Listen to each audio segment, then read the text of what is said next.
Goku, Piccolo, Vegeta, Frieza. These are no doubt some of the most iconic characters to come out of the original 42 volumes of the Dragon Ball manga. However, when Dragon Ball made its comeback with the Battle of Gods movie, it introduced a whole new slew of characters, many of which became iconic in their own right. And today I want to talk about one such character. No, we're not talking about Beerus, and we're not talking about Whis, and we're definitely not talking about Jiren, one of the most boring antagonists in the entire Dragon Ball franchise.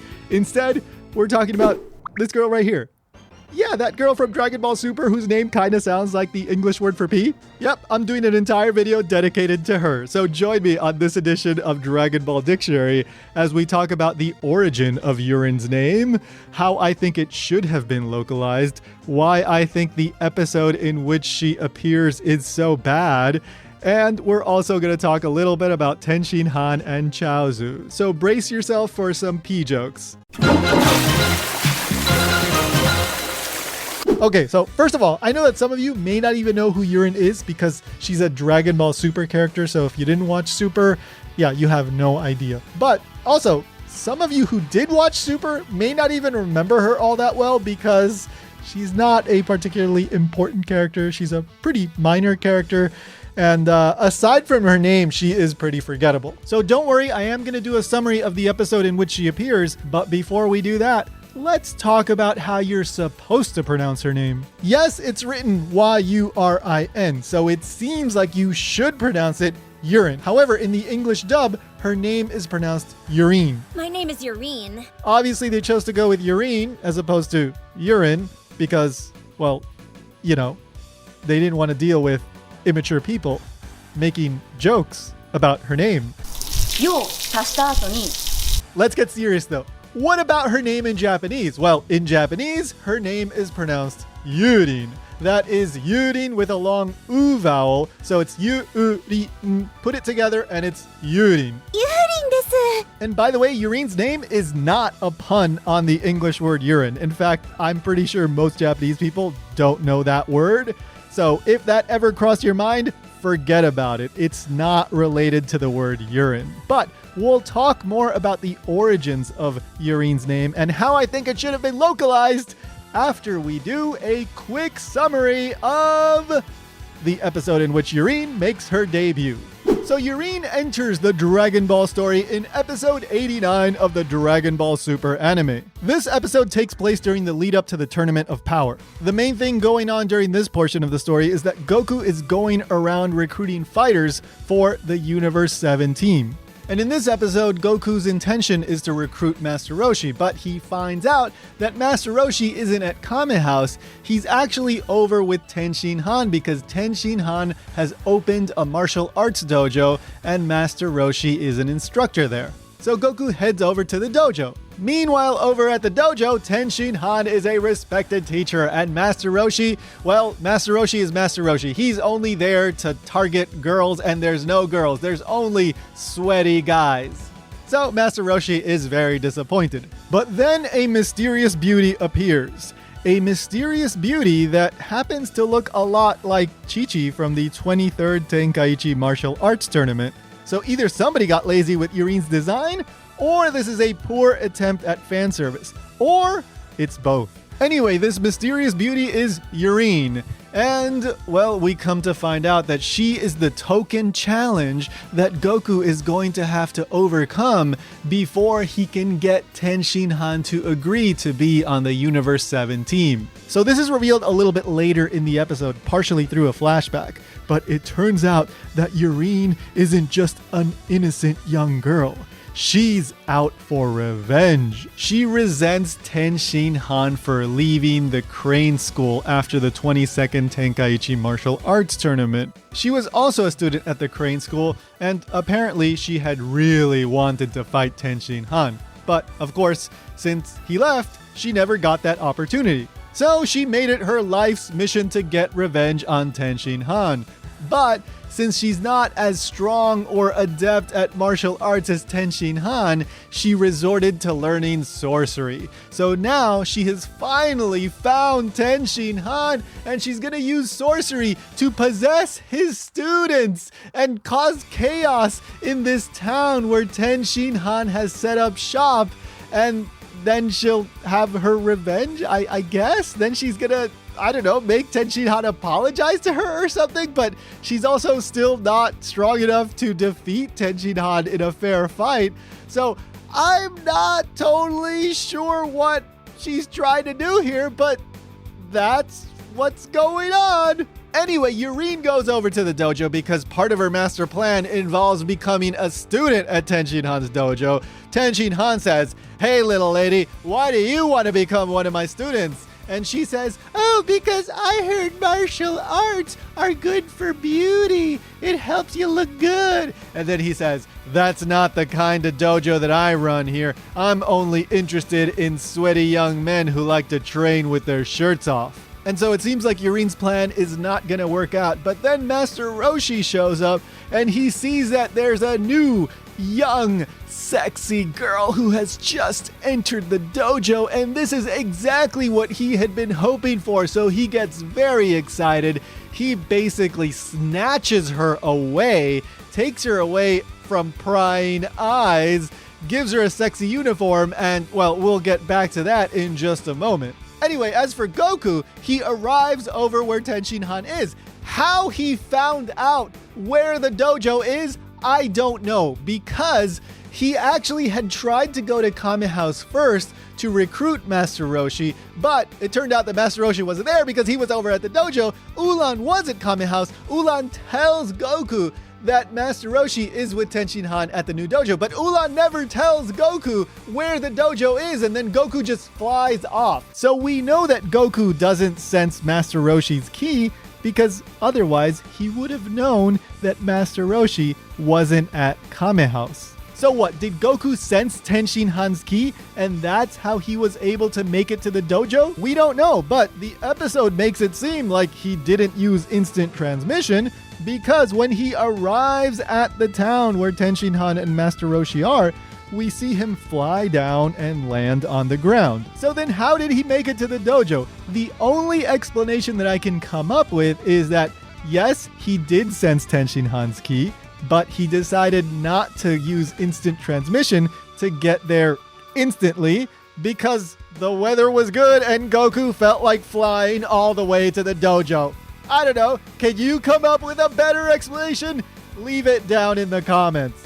Anyway, when Goku starts talking to Tenshinhan, we find out why Tenshinhan decided to open his school in this town. Apparently, he was training in this town. Why he was in this town specifically, what kind of training would require him to be at this town, we don't know. This isn't expanded upon at all. But the people in the town started approaching Tenshinhan and asking him to teach them martial arts. And for some reason, Tenshinhan just couldn't say no. This guy, who at the end of the Cell Saga tells the other Dragon Ball characters, "All right, guys, I don't think I'm ever gonna see you again, so bye." And then he just leaves. This guy right here, he is unable to say no to some random people in some random town. People who are asking him, "Hey, become our teacher." Like, what?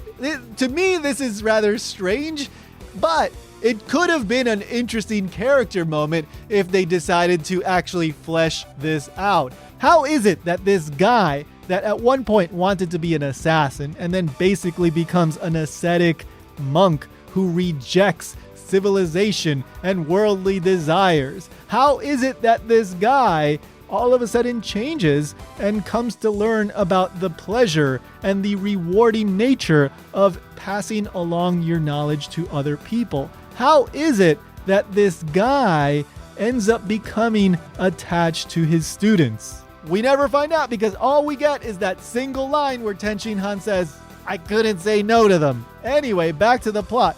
Goku is trying to get Tenshinhan to agree to be on the Universe 7 team, but Tenshinhan is reluctant because if he says yes, then the episode is over and they need to fill in another, 10 or 12 minutes probably at this point. As for Master Roshi and Yurin, well, Master Roshi has gone ultra instinct perv on her. He's totally accosting her. And then we get a quick moment where Goku peeks in on them. He sees Master Roshi is busy, and then Goku says, I'll just leave them alone. After this, though, is when things really get going, because this is when Yurin puts her plan into action. She starts possessing Tenshinhan students by using these little paper talisman things on their foreheads.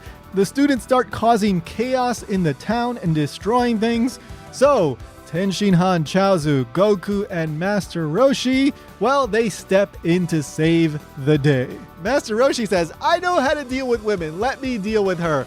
And, well, yeah, he definitely knows how to handle women in his own horribly pervy way. But anyway, Goku, Tenshinhan, and Chaozu go off to help the students and save the town. So they start knocking out the students and taking the little paper amulet off of their foreheads. And Master Roshi confronts Yurin. But things don't work out for him because due to a panty shot, she ends up possessing him as well. So Goku ends up fighting Master Roshi, and we find out that actually Master Roshi has been training in secret and he's become very powerful.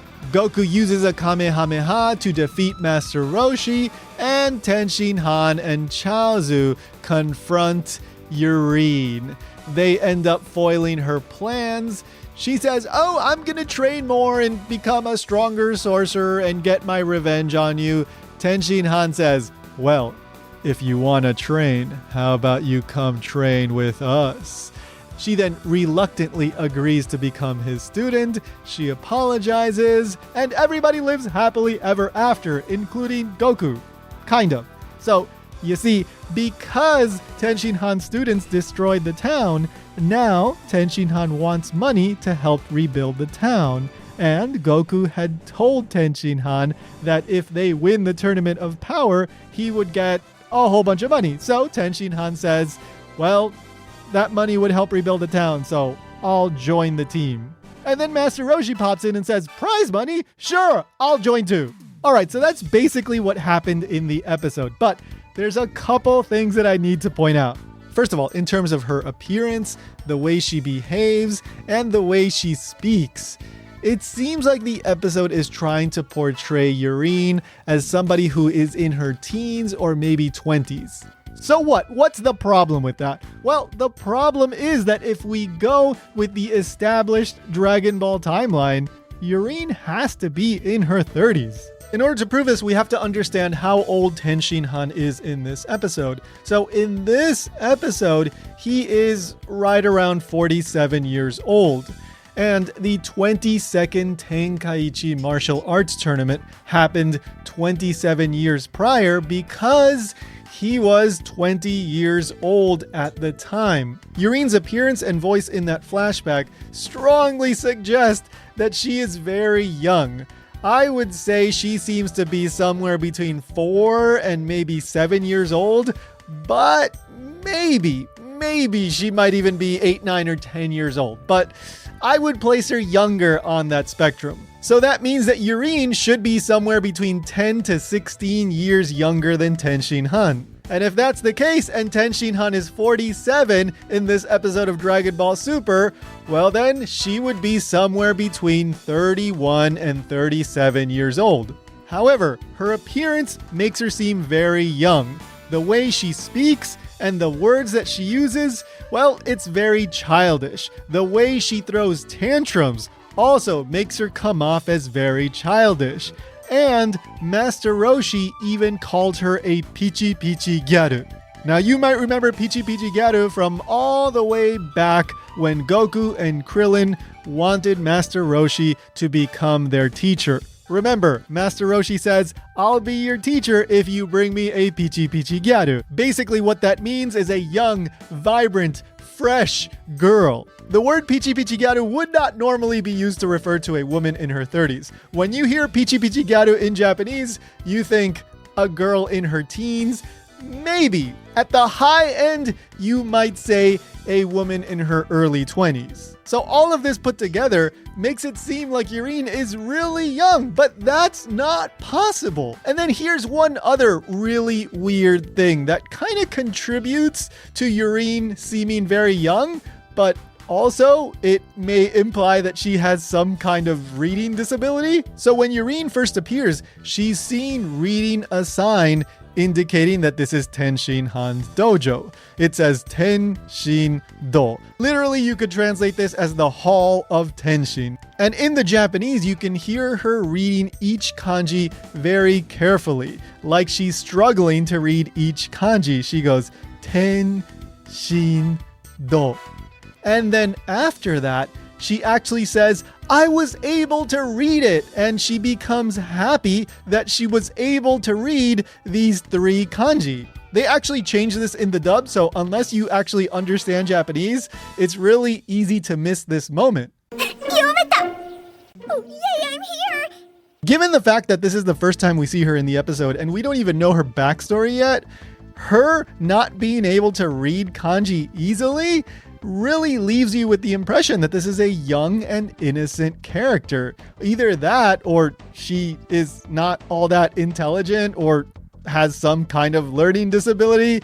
It's a really strange choice that I can't really figure out why it was made. But the point is that everything we see about Yurin strongly suggests that she's a really young character, but that doesn't make sense with the timeline. So then why did Yurin end up like this? Well, let's just say that introducing a woman in her 30s who has held a vendetta for 27 years against Tenshinhan isn't exactly the fun and silly kind of character that they wanted to go with. And for the purposes of this plot, they wanted a young, attractive girl so that they could throw her at Master Roshi, keep him busy for a while, and have the plot progress in the way they wanted it to. But the result of this is a really shallow character that at best only kind of makes sense within the context of the Dragon Ball story and exists only as something that Goku needs to overcome in order to get what he wants, which is Tenshinhan and Master Roshi to agree to be on the Universe 7 team. And here's one more thing I want to point out. The sorcery.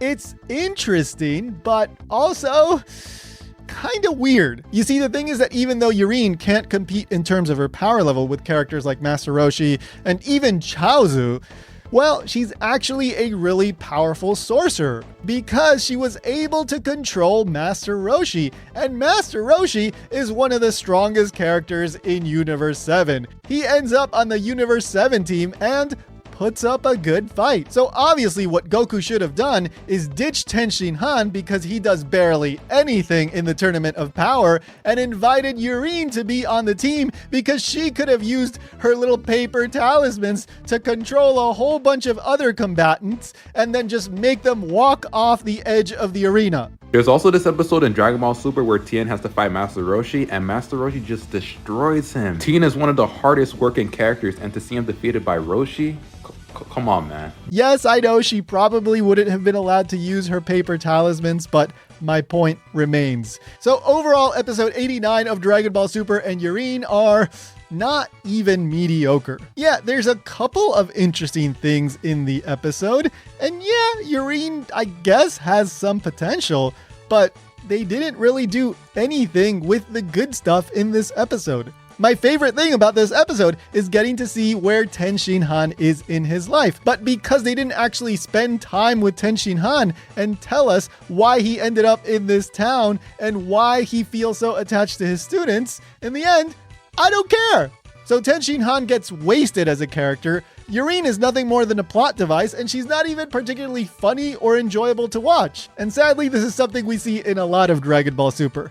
Yeah, there's some interesting ideas here and there, and there's actually things I like in Dragon Ball Super, but so much of it is like this episode, just frustrating. All right, so now that we're done with my quick summary, which wasn't quick at all, let's talk about the origin of Yurin's name. Now, as far as I know, there aren't any official sources that explain the origin of Yurin's name. But if you know Japanese and a little bit about how names in Dragon Ball work, it's not that hard to figure out. Her name appears to be derived from a dish from Chinese cuisine. In Japanese, this dish is called yurinchi. This is a dish from Cantonese cuisine, but it's also a popular dish in Japanese Chinese food. It consists of fried chicken, a sweet soy sauce-based sauce, and chopped green onions. In Japan, the name is often written in katakana. However, of course, it can also be written in kanji. And these three characters that in Japanese, again, would be read yurinchi, literally mean oil-drenched chicken. As for how we arrived at Yurin's name, well, remember, the dish is called yurinchi. So all you have to do is chop off the chi, e. That last e part is an elongated vowel, and what you're left with is Yurin, Yurin's Japanese name. But how can we be sure that this is the origin of her name? Well, it's not hard to figure out, because if we look at the names in context, it becomes really clear. Remember, Yurin, Tenshinhan, and Chaozu, they all come from the Crane School. And all of their names fall under the same name category, which is Chinese food. The name Tenshinhan comes from a Chinese-influenced Japanese dish called Tenshinhan. Yes, the name of the dish and the name of the character are exactly the same. The dish Tenshinhan consists of a crab omelet on steamed rice with a sweet and sour sauce on top. By the way, Akira Toriyama chose to give Tenshinhan this name because he wanted to give him a silly name. As you may remember, Akira Toriyama loved to subvert expectations. Tenshinhan was introduced as an antagonist. He wanted to be an assassin. He was a total a-hole. He wanted to win no matter what. He was a cool, tough guy character. And so Toriyama didn't want to give him a cool, tough guy name. This would be like a comic book creator coming up with an incredibly cool assassin character, perhaps like a John Wick, and deciding to name that character Chicken Casserole. And then there's Chaozu. So Chaozu is the Japanese pronunciation of the Chinese name of those pot sticker dumplings that in Japan are called gyoza. And here's something interesting about gyoza. In Japan, they're not normally considered to be a main dish. Yes, there's exceptions here and there, but for the most part, if you go to a ramen shop or if you go to a Chinese food shop in Japan, gyoza are more of a side dish, something that you order to accompany your main item. And doesn't this describe Chaozu perfectly?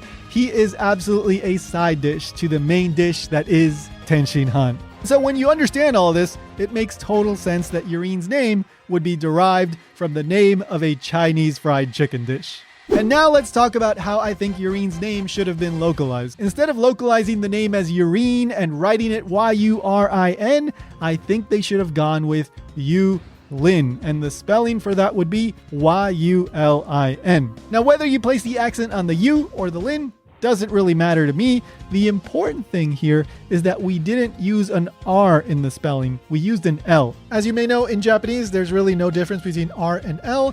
That's why Krillin, Klilin, Kuririn, they all end up the same when you write it in katakana.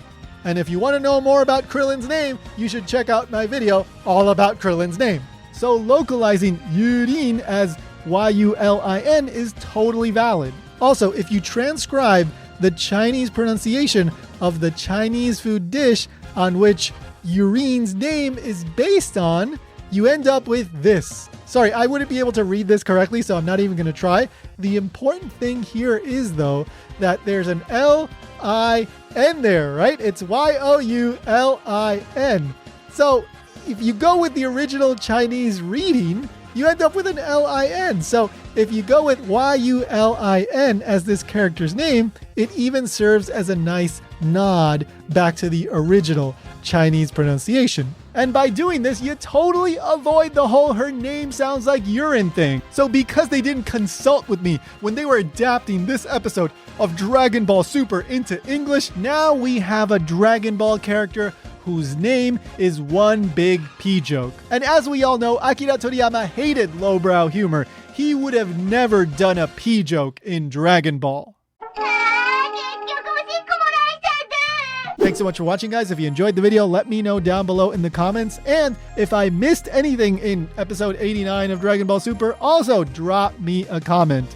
To be honest, I wasn't intending to make this video this long, but once I started rewatching episode 89 of Dragon Ball Super, I knew I had to make this a lot longer than I originally intended because there is just so much there to point out. But I'm done. I never have to talk about Yurin again. And yeah, hopefully you enjoyed that. If you did, leave me a like. If you want more content like this, needlessly deep dives into the language and names of Dragon Ball, check out my Dragon Ball Dictionary playlist on screen right now. And of course, don't forget to subscribe if you haven't already. See you in the next one.